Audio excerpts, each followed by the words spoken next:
गुरुवे गौरचन्द्राय राधिकायै ददालये कृष्णाय कृष्णभक्ताय तद्भक्ताय नमो नमः। नमो महावदन्याय कृष्णप्रेम प्रदायते कृष्णाय कृष्णचैतन्य गौरत्विषे नमः। ना छाड़ियो मोरे निताय, ना छाड़ियो मोरे दास निताई पड़ा तुहार रांगा चरण धरे। हे कृष्ण करुणा सिंधु दीन बंधु जगतपते गोपेश गोपिका कांत राधाकांत नमस्तुते। तप्त कांचन गौरांगी राधे वृंदावनेश्वरी वृषभानुसुते देवी प्रणमामि हरिप्रिये। त्या विहीना अपराधलक्ष्यै क्षिप्तस्य कामादितरङ्गमध्ये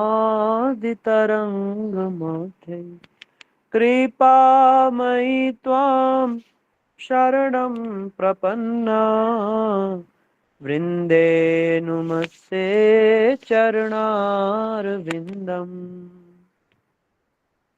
श्री कृष्ण चैतन्य प्रभु नित्यानंद श्री अद्वैत गदाधर शिवासादि गौर भक्त वृंद। हरे कृष्णा कृष्णा कृष्णा हरे हरे, हरे राम राम राम हरे हरे।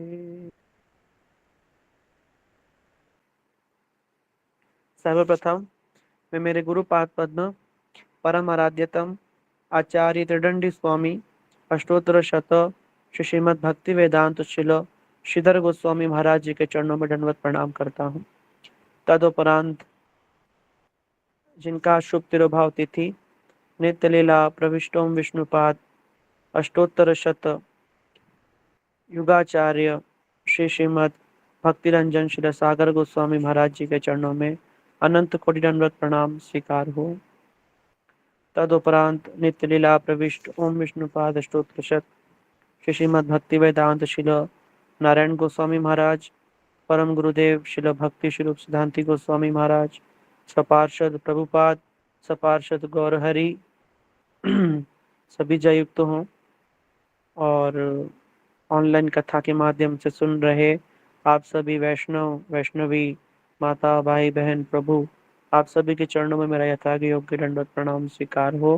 हरे कृष्णा।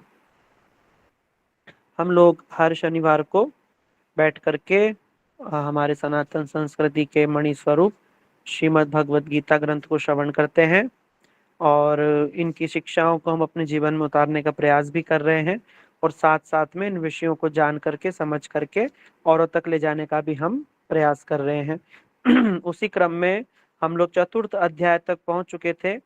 तो हमने पिछली बार चतुर्थ अध्याय का जो 10वां श्लोक है 9वां श्लोक तक हमने श्रवण किया था, है ना, जिसमें भगवान ने कहा था जन्म कर्म च मे दिव्यम यो वेत्ति तत्वतः त्यक्त्वा देहं पुनर्जन्म नैति ममेति सोऽर्जुनः।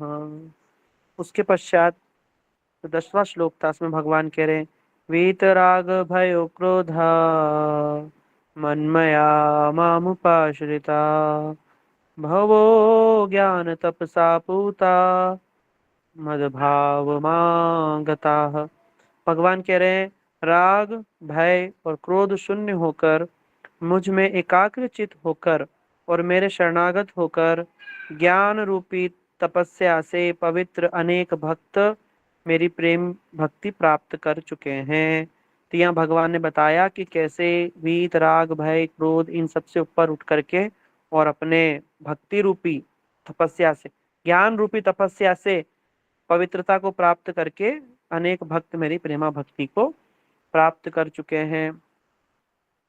तो यहाँ पर ये ज्ञान क्या है, कर्म क्या है, इस प्रकार से अनेकों प्रश्न जीव लोगों के मन में उठते हैं कि भैया कर्म मार्ग भी तो है, कुछ लोग कर्म करते हैं और भगवान से कुछ कुछ इच्छाएं करते हैं, कुछ लोग देवी देवताओं की पूजा करते हैं, कुछ लोग ज्ञान का अवलंबन करते हैं कि सब ब्रह्म स्वरूप है, सब ब्रह्म है, हम भी ब्रह्म है, ये भी ब्रह्म है, कुछ लोग योगी होते हैं। तो भाई सब लोग अलग अलग तरीके से भगवान को भजते हैं। भाई अंततः सभी पूजा तो भगवान की ही करते हैं, भजते तो भगवान को भी हैं। तो क्या सबको वही फल प्राप्त होगा क्या? देखो कितना अच्छा प्रश्न है। कई लोग देवी देवताओं की पूजा करते हैं, भगवान कहते हैं कि भाई देवी देवता भी मेरा ही स्वरूप है, भगवान से ही आते हैं, ठीक है ना। तो जब देवी देवता ही भगवान से आते हैं तो क्या देवी देवता की पूजा करना भी भगवान की पूजा हुई? अगर अगर हुई तो क्या उसका फल, और जो भक्त जो भगवान को केवल अनन्य भक्त होते हैं, वो ज्ञानी कर्मी योगी जो भी भगवान को जिस भी रूप में भज रहे हैं, मान रहे हैं, उनका भजन कर रहे हैं, सेवा कर रहे हैं, तो क्या सबको एक ही फल प्राप्त होगा? ये एक प्रश्न उठा। तो भगवान यहाँ पर एक बहुत सुंदर जो 11वां जो श्लोक है, इसमें भगवान कह रहे हैं, ये यथा मां प्रपद्यन्ते तां तथैव भजाम्यहम् मम वर्तमानुर्वर्तन्ते मनुष्याः पार्थ सर्वशः। भगवान कह रहे हैं, हे पार्थ, पार्थ माने पृथा के पुत्र अर्जुन। पृथा कौन है? कुंती महारानी। हे पार्थ, जो मनुष्य जिस प्रकार मुझे भजते हैं मैं भी उनको उसी प्रकार भजता हूँ, क्योंकि सभी मनुष्य सब प्रकार से मेरे ही पथ का अनुसरण करते हैं।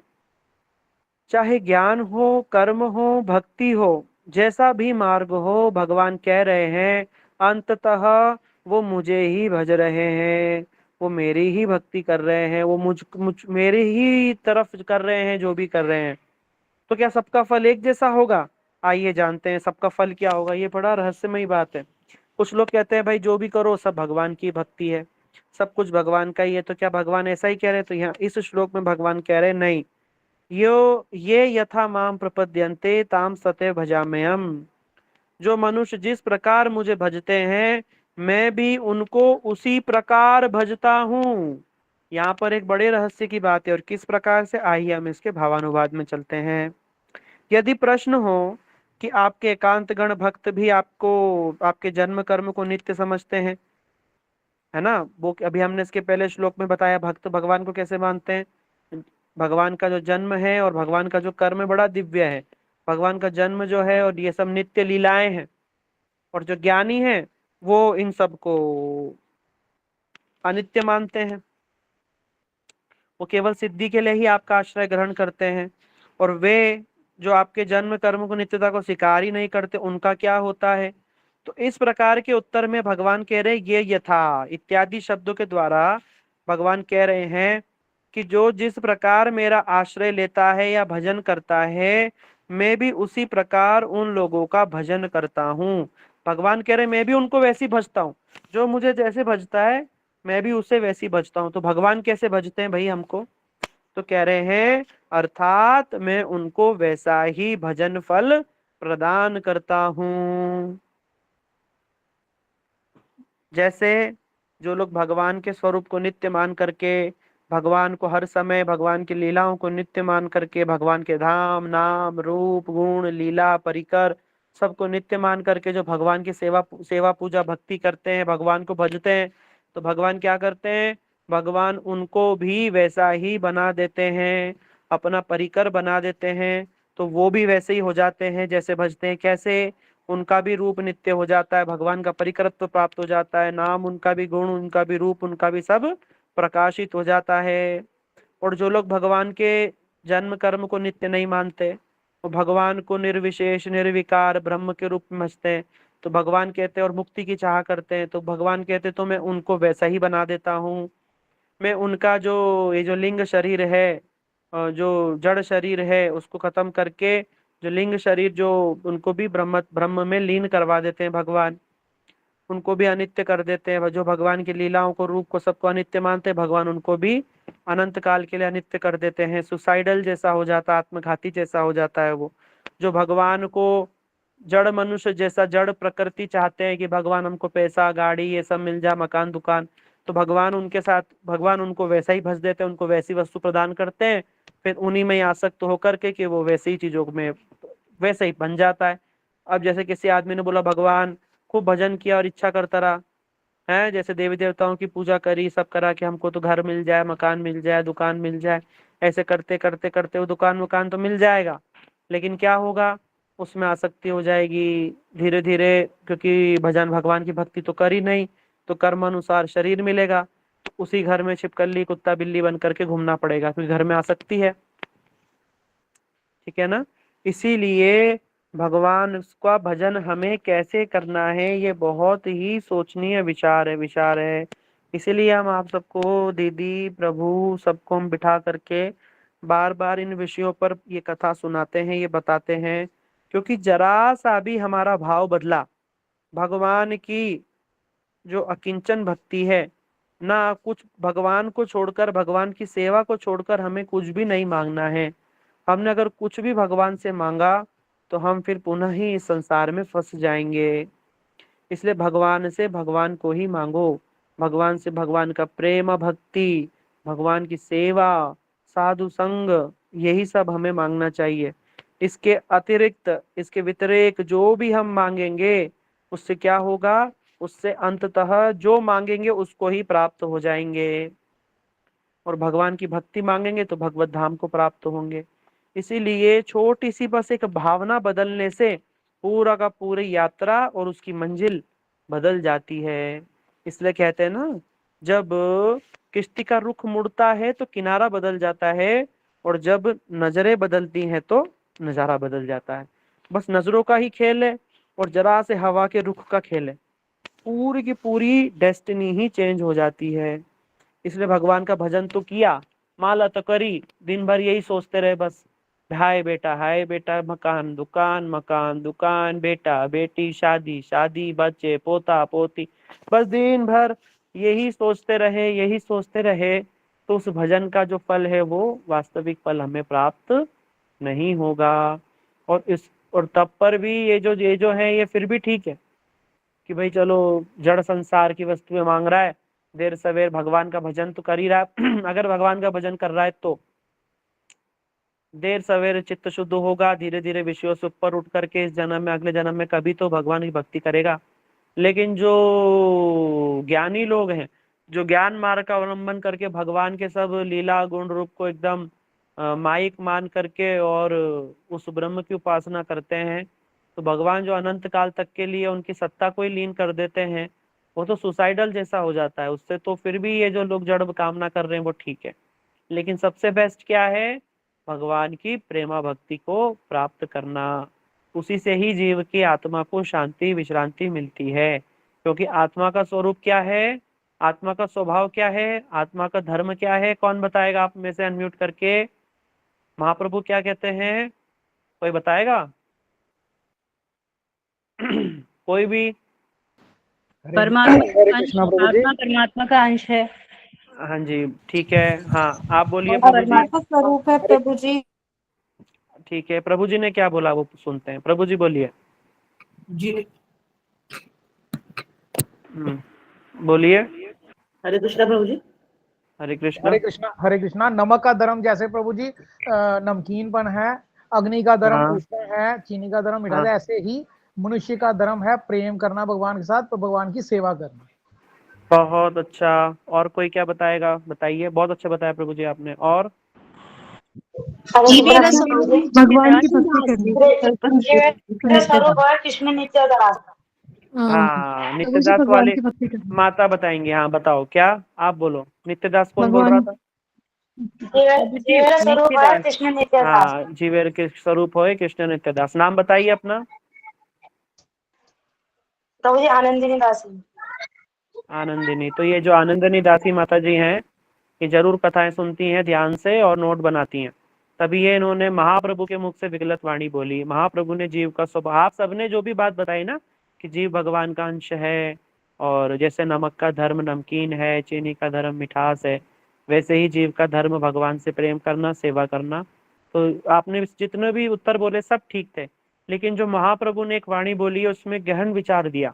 यद्यपि दीदी ने बात तो बोली, प्यार भी बोला, हो सकता है वो अर्थ को नहीं जानती हैं, तब भी जो उन्होंने बात बोली वो महाप्रभु के मुख से निकली वाणी है।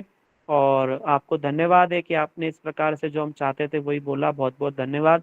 आप सब भी इसको सुनिए, ये महाप्रभु के मुख से निकली वाणी है। जीव का धर्म क्या है, स्वरूप क्या है? महाप्रभु कहते हैं, जीवेर स्वरूप है कृष्णेर नित्य दास, कृष्णेर तटस्थ शक्ति भेदा भेद प्रकाश। कह रहे भैया सभी जीवों का स्वरूप है भगवान का दास होना, सभी कृष्ण के दास हैं, जितने भी जीव हैं सब कृष्ण के दास हैं, ये हम सबका मूल स्वरूप है। और कृष्णेर तटस्थ शक्ति, ये जो जीव है ये कृष्ण के तटस्थ शक्ति से उत्पन्न है। और भेदा भेद प्रकाश, इसमें भगवान से जैसा भेद भी है और अभेद भी है।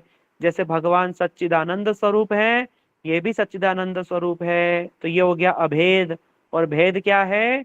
भगवान विभु हैं और ये अणु है। भगवान विशाल है, ये बहुत छोटा है ना। भगवान विराट है तो ये छोटा है, भगवान गुरु है तो ये लघु है। इस प्रकार का भेद है, ठीक है ना। इसलिए चैतन्य महाप्रभु ने ये जो बात बताई है ना, ये जो एक जो प्यार है 2 लाइन का, ये इतना गहन अर्थ है इसके अंदर, इसमें आपको कभी सुनाएंगे। तो बताया क्या कि सभी भगवान का अंश होने के कारण भगवान की भक्ति सेवा करना ही उसका धर्म है, उसी में ही उसको शांति मिलेगी। अगर वो उसके बाहर कुछ करेगा तो उसको कभी भी शांति नहीं मिलेगी। इसलिए यहाँ पर भगवान कह रहे हैं, जो मेरी भक्ति, मेरी प्रेमा भक्ति का अवलंबन करते हैं, अंततः मैं भी उनको अपना प्रेम प्रदान कर देता हूँ, अपने लीला में उनको अपना मैं परिकर बना लेता हूँ, ठीक है ना। तो इस प्रकार भगवान अपने भक्तों के साथ में फिर लीलाएं करते हैं, अपने धाम में उनको जन्म देकर परिकर बना कर, ठीक है। तो यहाँ पर इस श्लोक में हमने जाना कि भैया जो जिससे जैसी भजन भक्ति करता है वो वैसे ही प्राप्त होता है। अब गीता का जो एक श्लोक है उसको ठीक प्रकार से समझना चाहिए। जिस जिस प्रकार हम भजन करते हैं अपनी अपनी कामनाओं के अनुरूप ही फल प्राप्त होता है, ठीक है ना। कुछ लोग अपने कर्मों की इच्छा प्राप्त करने के लिए देवी देवताओं की भक्ति करते हैं, कुछ लोग पितरों की करते हैं, कुछ लोग भूतों की भी करते हैं अपनी इच्छा पूरी करने के लिए, तंत्र मंत्र क्या क्या करते, टोना टोटका भगवान जाने। कुछ लोग देवी देवताओं की पूजा करते हैं, है ना, कुछ लोग पितरों को बनाते हैं, बहुत कुछ करते हैं।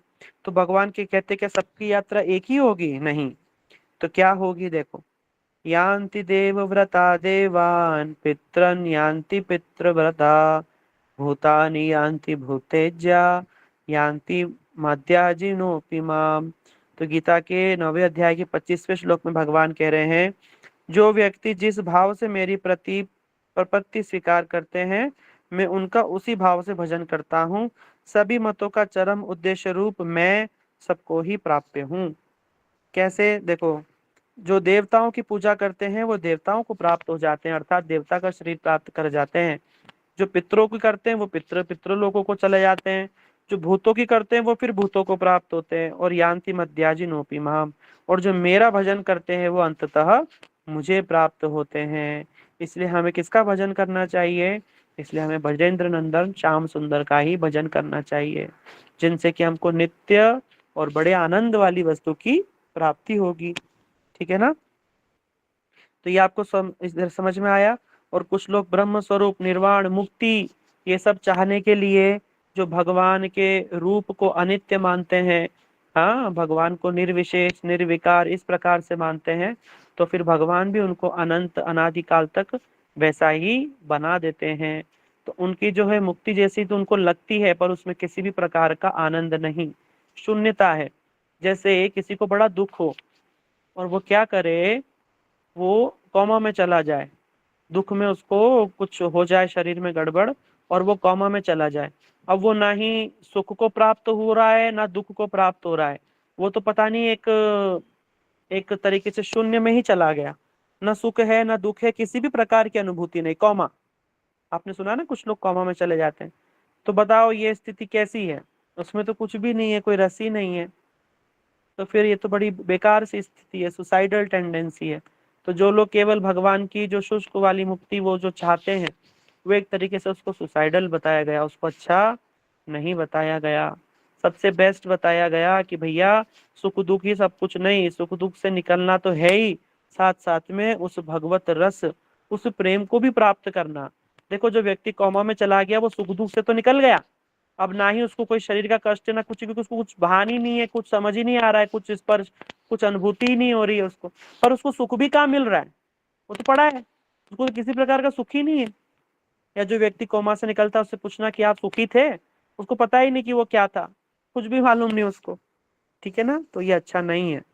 अच्छा क्या है, हम सुख दुख से तो निकलें, संसार चक्र से तो निकलें, लेकिन वो भगवत प्रेम को प्राप्त कर जाएं, उस प्रेम को प्राप्त कर जाए, जो प्रेम जो राधा कृष्ण का प्रेम है, जो सखियों का प्रेम है, जो यशोदा मैया का प्रेम है, उस वैसे वाले प्रेम को प्राप्त हो जाए, जहाँ भगवान पुनः पुनः लीलाएं करते रहते हैं अपने परिकरों के साथ में। पुनः पुनः आज वृंदावन से यहाँ से भगवान 5,500 साल पहले चले गए लीला समाप्त करके, अभी भी दृश्य रूप में चलती है। लेकिन तब पर भी अनेकों वृंदावन, अनेकों अनंत कोटि ब्रह्मांड है, उन ब्रह्मांडों में कई पृथ्वियां हैं, उन पृथ्वियों में के अंदर अनेकों पृथ्वियों में भगवान की लीलाएं आज भी चल रही हैं, भगवान के परिकर हैं। आज भी सभी समस्त प्रकार की लीलाएं हो रही है, आज भी भगवान का जन्म हो रहा है, भगवान गाय चराने जा रहे हैं, राधा जी के साथ रासलीला भी हो रहा है, सारी की सारी लीलाएं नित्य चलती रहती हैं। उनमें कल्प भेद भी होता है। तो जो भगवान का भजन भक्ति करते हैं वो पहले उन लीलाओं को दर्शन होने लगता है उनको, और फिर धीरे धीरे त्यक्त्वा देहम पुनर्जन्मम नाति में अमित सोर्जुना, और धीरे धीरे इस देह को छोड़ करके वो उन्हीं लीलाओं में हमेशा के लिए प्रविष्ट हो जाते हैं। इसलिए जो हमारे गुरु वर्ग जब इस धराधाम से जाते हैं तो हम उनके शब्द, उनके नाम के आगे क्या लगाते हैं, नित्य लीला प्रविष्ट। हमारे गुरुदेव क्या हो गए हैं, भगवान के नित्य लीलाओं में प्रविष्ट हो गए हैं, भगवान के परिकर बन करके वहां पर भगवान की सेवा कर रहे हैं, उनकी लीलाओं में सहयोगी बन रहे हैं, इस प्रकार से हम लोग कहते हैं। तो ये मैं शायद समझा पा रहा हूँ, आप सबको समझ में आ रहा होगा। थोड़ा सा विषय गहन है लेकिन ये बहुत इंपॉर्टेंट है। अगर आप देखो, थोड़ा सा सब लोग कहते हैं कि गीता कठिन है, कठिन तो देखो लगेगा ही, क्योंकि हमने ये सारी बातें कभी सुनी ही नहीं है। लेकिन हम सुनेंगे नहीं तो हम फिर समझेंगे कब। ये हमारा मनुष्य शरीर बहुत दुर्लभ है, अगर ये मनुष्य शरीर में ही नहीं समझेंगे तो कुत्ता बिल्ली होकर के क्या समझेंगे, सोचो आप सभी, है ना। इसलिए भगवान ने हमको इतना सुंदर शरीर बुद्धि रूप सब दिया, उसका सदुपयोग करके हमको क्या करना चाहिए, इन विषयों पे गहन चिंतन करना चाहिए।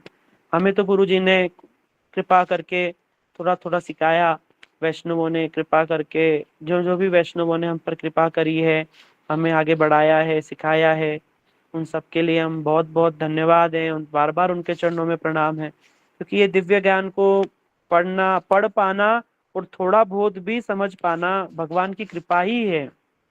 और आप लोगों तक ये बात पहुंच रही है, जो भी वैष्णव इसमें सहयोग करते हैं, है ना, ये संजय प्रभु हैं, हमारी दीदी हैं, जो बैठ बैठ करके देखो आप सबको बुलाना, जोड़ना, क्लास को ऑर्गेनाइज करना, रिकॉर्ड करना, है ना, कितनी मेहनत। आप देखो रोज क्लास होती है, कोई कभी मैनेज कर रहा है, कोई कभी, हम तो बस, मैं तो बस कह रहा हूँ, आप तो बस सुन रहे हैं, लेकिन पीछे से कितने लोग हैं जो रोज रोज हमको फोन करके कहते हैं कि बोला प्रभु जी आज आप क्लास ले लेना, आज इतने बजे ले होगी क्लास, ठीक है। फिर उसके बाद में क्लास में पहले आना, कीर्तन लगाना, फिर लास्ट में जाना, रिकॉर्डिंग करना, रिकॉर्डिंग को फिर सेव करके रखना, फिर कोई प्रश्न बोलता है या हम कोई श्लोक कहते हैं तो आप सब तक लेकर के जाना। तो ये जो लोग जो ये जो कोशिश कर रहे हैं ना, भगवान देख रहे हैं, ये छोटी छोटी कोशिशों को देख करके ही भगवान हम पे प्रसन्न होते हैं।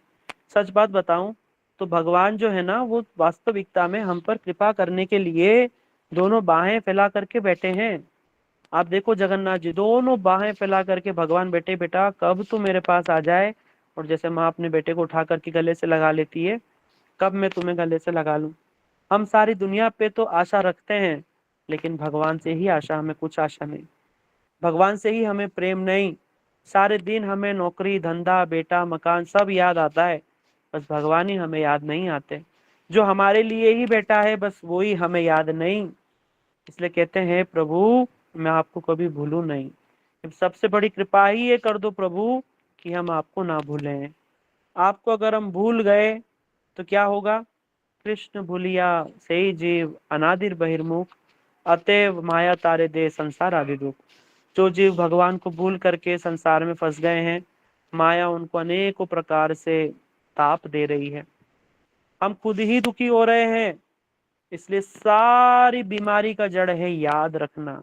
किसको याद रखना? उन भगवान को याद रखना। तो उन भगवान को याद रखने में हमारी मदद कौन कर रहे हैं? ये वैष्णव सब कर रहे हैं। रोज रोज हमें बिठाला करके ये जो कथाएं सुना रहे हैं, कौन कर रहे हैं? ये जो हमारे वैष्णव हैं, दीदियां हैं, वैष्णवी हैं, ये सभी बैठ करके। ये सब वैष्णव और वैष्णवी क्यों हैं? क्योंकि ये विष्णु की कथा, ये विष्णु के दूत हैं, इसलिए इन्हें वैष्णव कहा जाता है। जैसे नारद जी वीणा बजा बजा करके जय जय राधा रमण हरि बोल, जय राधा रमण हरि बोल, हरि बोल, हरि बोल, हरि बोल, जय जय राधा रमण हरि बोल। गा गा करके लोगों को कह रहे, वीणा बजा बजा करके, कि अरे जीव तुम क्या करो, तुम भगवान का भजन करो, जय जय राधा रमण हरि बोल। ये सब इधर उधर की बातें ना करके भगवान का नाम लो भाई। उसी प्रकार नारद जी कौन है? परम वैष्णव है। उसी प्रकार शिव जी भी क्या है? परम वैष्णव है। कैसे? हम तो एक मुख से भगवान का नाम लेते हैं, शिव जी तो पंच मुखे राम नाम गान त्रिपुरारी। शिव जी पांच मुखों से भगवान का नाम का गान करते हैं। हम तो एक मुख से करते हैं, शिव जी 5 मुखों से करते हैं। भगवान की एक भी लीला शिव जी के बिना संपूर्ण नहीं। शिव जी हर रूप में आकर के भगवान की सेवा करते हैं। यहाँ तक कि काशी काशी के अंदर जो लोग जाकर मरने के लिए बैठते, क्यों? क्योंकि काशी का क्या नियम है? भगवान शिव ने बोला कि जो भी काशी में शरीर छोड़ेगा उसकी मुक्ति का दायित्व मेरा है। शिव जी उसकी मुक्ति कराएंगे, पर कैसे कराएंगे? उसके कान में भगवान महामंत्र देते हैं। जो भी काशी में मरता है, भगवान जाकर के उसके कान में महामंत्र देते हैं। कौन देते हैं? स्वयं शिव जी देते हैं। हरे कृष्णा कृष्ण कृष्ण हरे हरे, हरे राम राम राम हरे हरे। महामंत्र जय जपत महेशा, काशी मुक्ति हेतु उपदेशा। काशी में शिव जी लोगों की मुक्ति कैसे कराते हैं? इस महामंत्र के द्वारा ही कराते हैं। ये जो वैष्णव हैं, जो आपको बिठा करके कथा सुना रहे हैं या ऑर्गेनाइज कर रहे हैं या जिस भी प्रकार से सहायता कर रहे हैं, ये सभी वो ही काम कर रहे हैं। ये सभी भगवान की ओर ही हमें लेकर के जा रहे हैं। सब भगवान के चरणों में ही हमें लेकर के जा रहे हैं।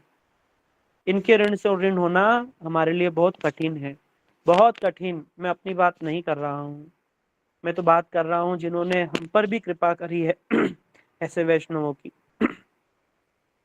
ऐसे वैष्णव शिरोमणि हमारे एक महाराज जी थे, जिन्होंने आज एकादशी, क्योंकि आज द्वादशी थी और सुबह सुबह एकादशी, जब अंतिम प्रहर एकादशी का जो निशांत लीला है उसमें नित्य लीला में प्रवेश हुए हैं हमारे महाराज जी। महाराज जी बहुत सीनियर वैष्णव थे। उनका नाम था नित्य लीला प्रविष्ट ओम विष्णुपाद श्री श्रीमद भक्ति रंजन सागर गोस्वामी महाराज जी। वो कोलकाता मठ में रहते थे। ठीक है, उन्होंने इतनी सेवा गुरु वर्गों की, ठाकुर जी की, मठ मंदिर की इतनी सेवा करी। 94 इयर्स महाराज जी की एज थी। 94 इयर्स, 94 इयर्स के अंदर भी हर समय ठाकुर जी का दर्शन। उनका स्वास्थ्य ठीक नहीं होने पर भी वहां पर महाराज जी का रूम ऊपर और मंदिर जो है वो 1-2 मंजिल नीचे, तो भी डेली सीढ़ियों से सीढ़ी पकड़ पकड़ करके आना, ठाकुर जी का दर्शन करना और अपने स्वयं के पैरों पर वापस चल के जाना, किसी का आश्रय भी नहीं ले। क्यों? वो कहते थे कि ठाकुर जी के सामने जाकर खड़ा होऊंगा तो ठाकुर जी की नजर मुझ पे पड़ेगी।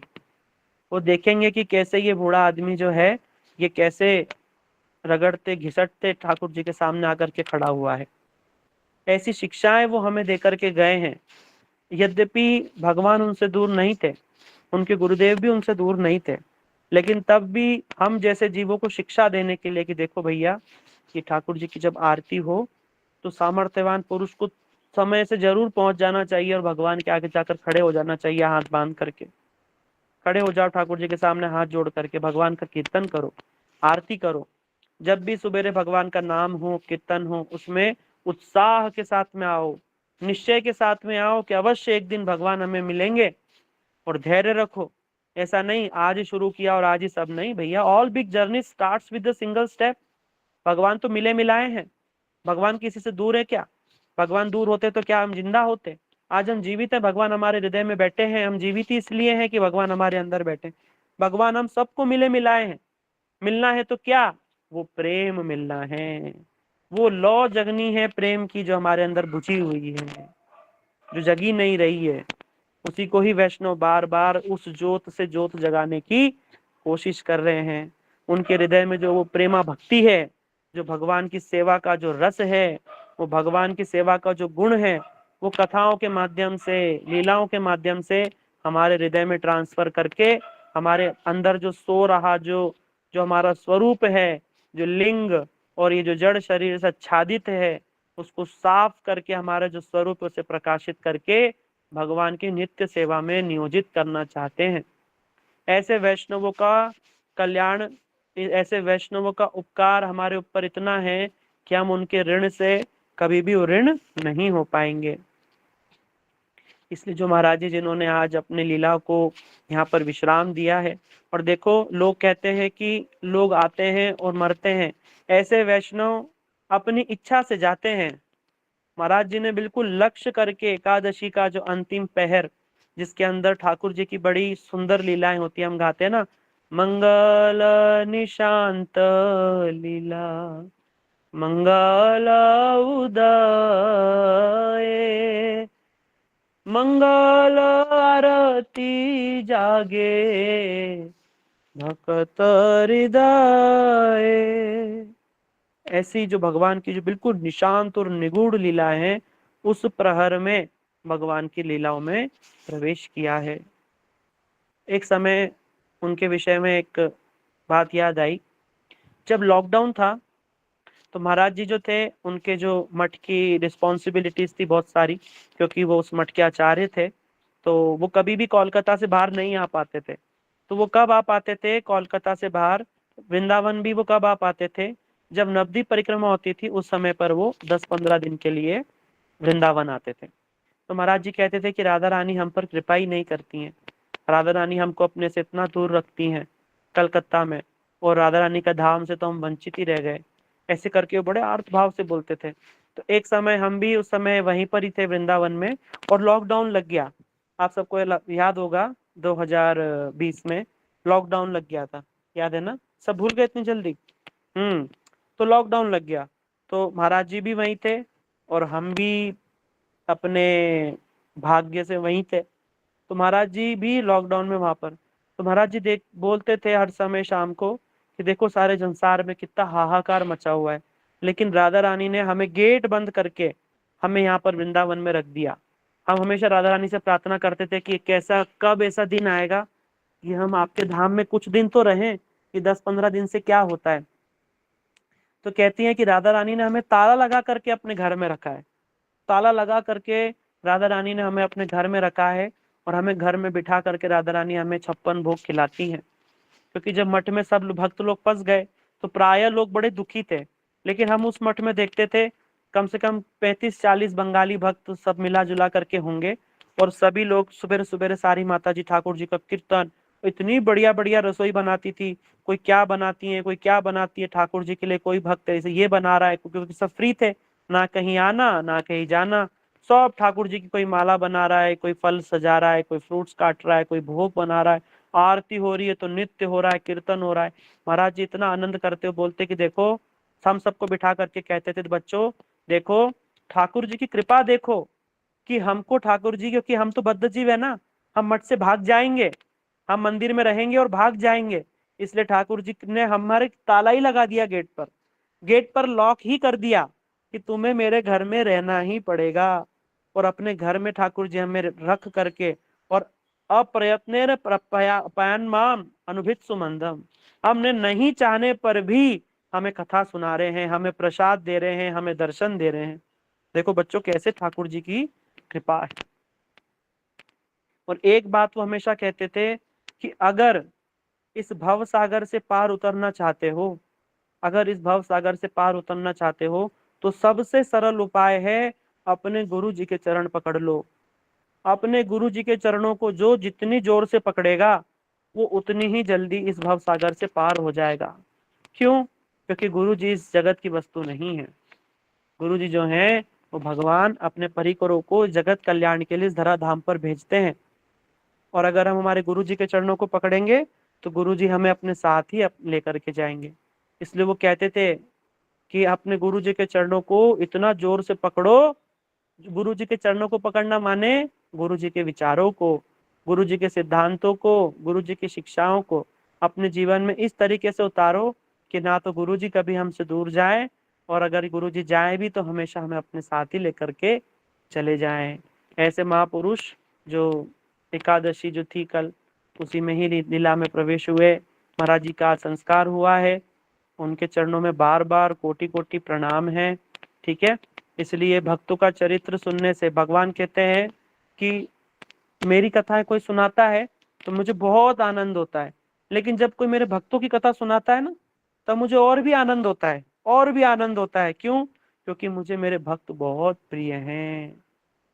मैं मेरे वचनों को तोड़ देता हूँ लेकिन मैं मेरे भक्त के वचन को नहीं तोड़ता हूँ।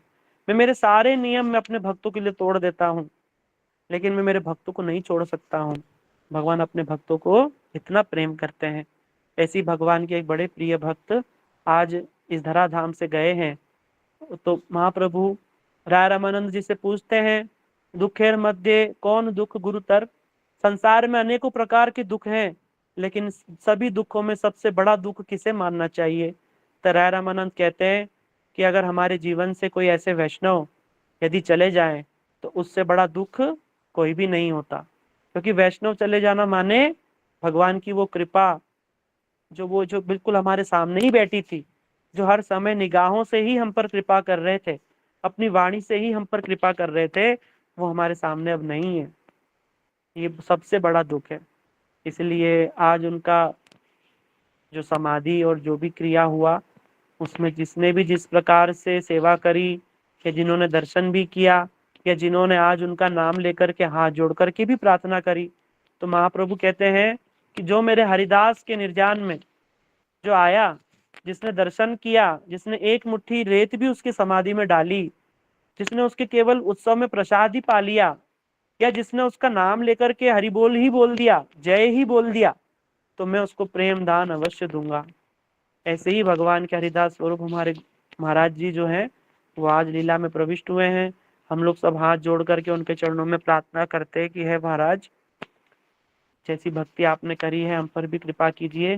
जैसे गुरु निष्ठा और जैसे सेवा और जैसे निष्ठा का आचरण आपने अपने जीवन में पूरे संपूर्ण जीवन में 90 साल जो करके प्रभु महाराज आपने दिखाया, हम भी हमारे जीवन में किंचित थोड़ा, इतने की तो हमें लगता ही नहीं कि हमारी कोई हैसियत, लेकिन थोड़े की तो कृपा आपसे मांग ही सकते हैं महाराज।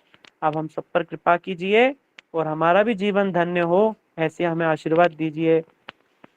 बोलो नित्य लीला प्रविष्ट ओम विष्णुपाद श्री श्रीमद भक्ति रंजन शिल सागर गोस्वामी महाराज की जय। समस्त वैष्णव वृंद की जय। गुरुपाद पद्म की जय। सपरिषद गौर हरि की जय। सपार्षद प्रभुपाद की जय, है ना। और श्रीमन चैतन्य महाप्रभु की जय। हरिदास ठाकुर की जय। तदीय निर्जान महामहोत्सव की जय। समाधि महोत्सव की जय। समस्त भक्त वृंद की जय और आप सबकी भी जय। इसी के साथ में आज की क्लास को हम यहीं पर विराम देते हैं। क्षमा कीजिएगा, हम प्रश्न उत्तर नहीं कर पाऊंगा मैं आज, तो आज हम यहीं पर ही रखते हैं। अगली बार जो भी आपके प्रश्न होंगे उनको हम लेंगे। ठीक है, यहीं पर ही हम विराम देते हैं।